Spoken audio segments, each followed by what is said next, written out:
Kalau pendidikan itu untuk semua orang itu sangat penting. Pendidikan itu bisa membuat orang itu sukses atau tidak di kehidupan, baik dia sebagai individu atau anggota masyarakat.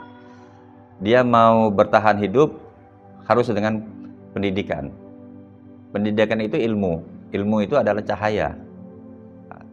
Dan juga menuntut ilmu itu kewajiban bagi seorang muslim, baik laki-laki ataupun perempuan. Jadi ilmu sangat penting untuk kehidupan di dunia ini dan bahkan nanti kita setelah kita meninggal.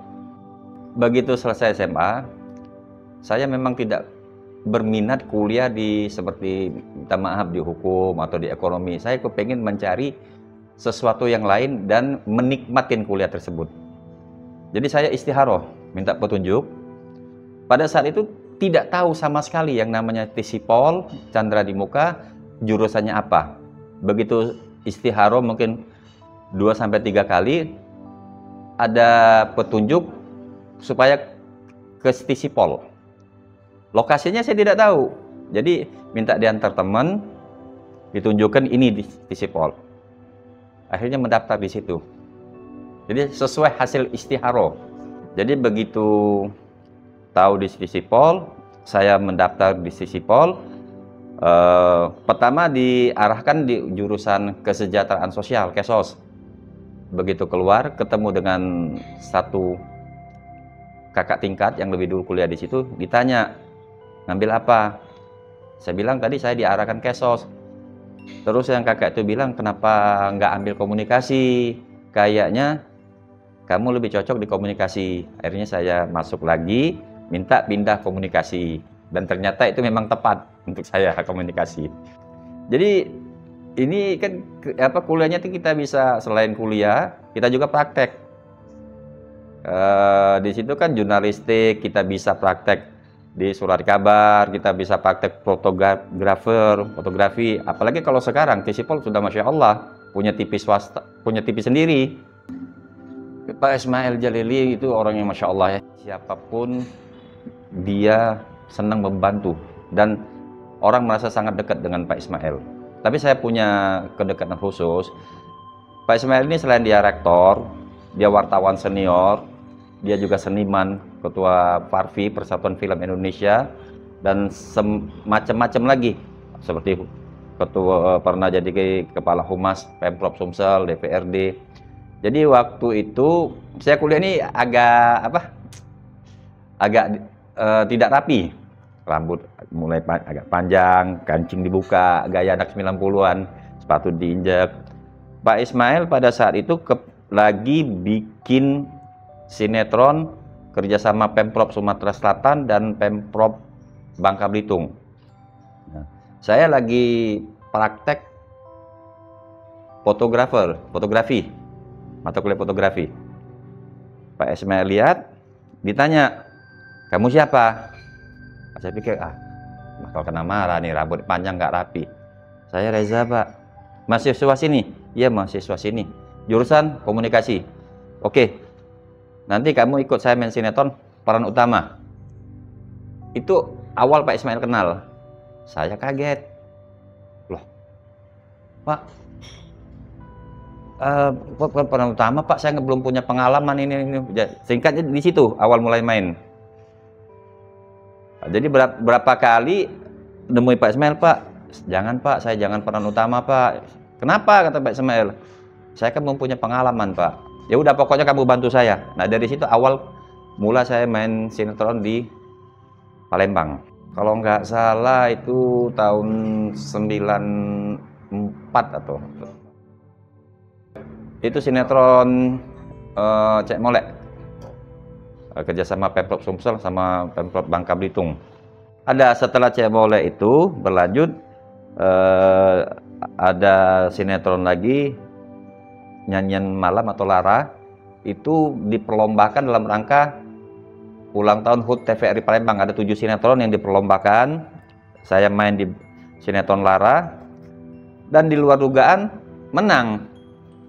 Paling banyak dipilih oleh pemirsa Sumatera Selatan dan itu dikirim ke Jakarta untuk diputar di TVRI stasiun Jakarta.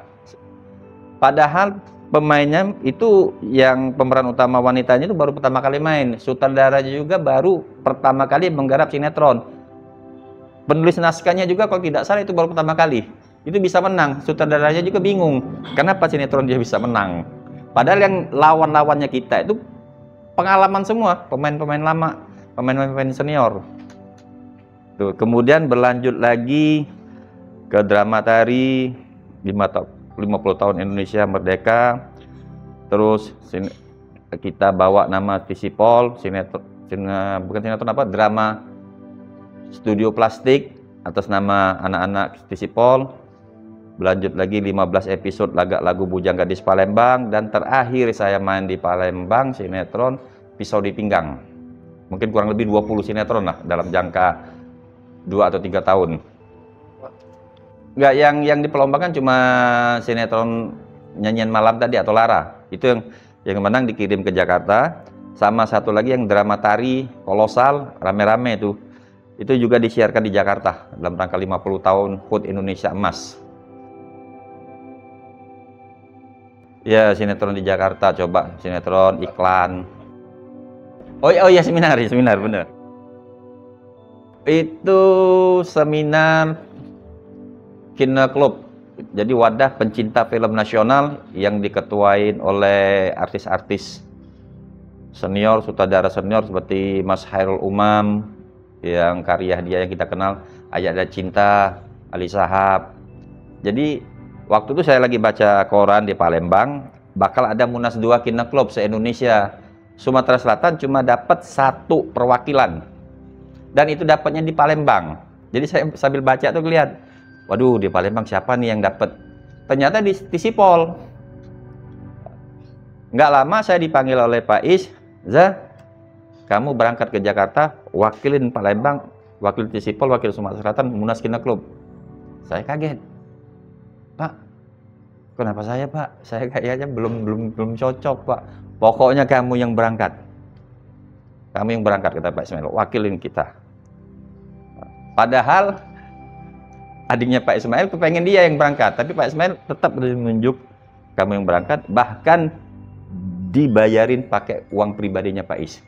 Jadi saya ikut ke Munas 2 Kina Club tahun 94 di Jakarta. Selesai dari Munas 3 hari, balik ke Palembang, lapor sama Pak Ismail, disuruh bikin Kina Club di Tisipol. Alhamdulillah kita bikin. Terus juga kita 98 ikut lagi Munas ketiga sama pelatihan untuk produksi TV. Anak Tisipol waktu itu kita minta 3. Itu kalau Munas film. Jadi itu pada saat Munas kedua 94 saya pulang, laporan Pak Ismail suruh bikin Kina Club. Dia minta tetap saya sebagai ketua, kita bikin. Tahun 96 mendekatin masa akhir kuliah dan masa akhir pengurus Kina Club Tisipol, kita mengadakan seminar perfilman dan sinetron di Palembang, di Tisipol kita yang bikin. Bekerja sama waktu itu dengan Departemen Penerangan, saya dengan Irwan, dengan beberapa rekan, kita ngadakan. Di situ pembicaranya Gubernur Sumatera Selatan, Kepala Departemen Penerangan, Kepala TVRI, budayawan, Rektor Unsri, dan Ketua Farpi. Dan kita mendatangkan pembicara dari pusat, Bapak Hairul Umam. Seminar berlangsung 2 hari. Seminar, diskusi, dan pemutaran film. Pada saat terakhir, selesai acara kan ada kata sambutan sebagai ketua penanggung jawab. Nah, di situ saya ngomong, berhubung masa kuliah saya sudah selesai, di hadapan yang tamu-tamu atau undangan VIP tadi sama mahasiswa dan dosen dan anak-anak SMA. Nah, di situ saya ngomong, "Pak Ismail, di sini saya mohon pamit karena masa tugas saya sebagai ketua Kina Club sudah selesai dan juga masa kuliah saya sudah selesai. Saya mohon pamit, mudah-mudahan pengurus Kina Club yang akan datang lebih bagus." Pak Ismail spontan kaget di hadapan Khairul Umam, di hadapan gubernur tadi kaget. Lah, Za, kamu bilang apaan ini? Ya Pak, memang masa kuliah saya udah habis dan jabatan saya ketua Kine Klub sudah habis Pak. Jadi saya mohon pamit. Langsung Pak Ismail spontan berdiri. Enggak, saya mau kamu tetap pegang Kine Klub ini. Pak Khairul Umam, izin Pak, saya minta dia yang tetap pegang Kine Klub ini. Dan saya minta dia bantu saya di bidang 3. Bagi saya itu penghargaan yang luar biasa dari Pak Ismail Jalili, yang tidak bisa saya lupa. Jadi selesai kuliah, saya menemui Pak Ismail juga, pamit. Ditanya, kamu mau kemana? Saya mau ke Jakarta Pak, saya mau coba ke Jakarta. Tujuan saya cuma 2, kerja di TV swasta atau terjun di dunia seni. Pak Ismail mendorong supaya saya terjun di dunia seni. Waktu itu beliau masih ketua Farvi. Beliau spontan ambil kop surat Farvi, tulis tangan, Za, tolong kasih ini ke Ratno Timur, ketua Farvi Indonesia, bilang dari saya. Isi suratnya supaya saya dibina sama Ratno Timur. Nah, tapi begitu nyampe di Jakarta, awal-awal belum terjun ke dunia seni, belum, tapi saya di bank dapat 2,5 tahun di bank. Jadi gini, kita kan di sana kan perlu tempat, perlu biaya hidup lah.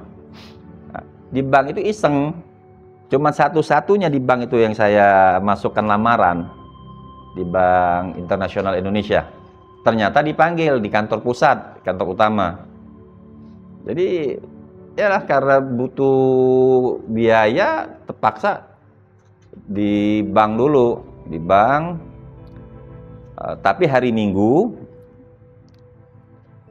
kita latihan teater di tempat legenda dangdut Arafik. Sempat. Jadi begitu di bank itu 2,5 tahun, udah nggak kuat lagi, udah nggak. Karena kita nggak cocok kan, kita bukan orang di atas meja. Saya keluar dari bank, mulai terjun ke dunia seni. 2 hari setelah keluar dari bank itu langsung dapat peran sinetron Janji Hati. Kalau di Jakarta kan yang main itu orang-orang profesional, sutradara profesional, kru profesional, artis-artis hebat. Kita untuk dapat peran itu setengah mati. Apalagi pada tahun 2000 itu nama-nama beken seperti Ari Wibowo, Adjie Pangestu, Dede Yusuf, Lulu Tobing, Dian Nitami, itu susah ditebus. Kita dapat peran dialog aja atau peran di bawah mereka udah luar biasa. Jadi selesai 2 hari kerja itu langsung dapat peran. Sinetron Janji Hati episode terakhir dikasih sama sutradanya, ya ini dialog lo 1,5 halaman, 15 menit lagi kita take. Bayangin, kita baru pertama kali main di Jakarta, berhadapan dengan orang profesional, dikasih naskah 1,5 halaman harus dihafal, 15 menit lagi diambil gambar. Kalau di Palembang, di TVRI, naskah itu udah lama kita pegang, udah kita hafal. Nah, jadi kondisi itu bukan main gugup gitu, bukan main gugup. Apalagi sutradaranya terkenal ini.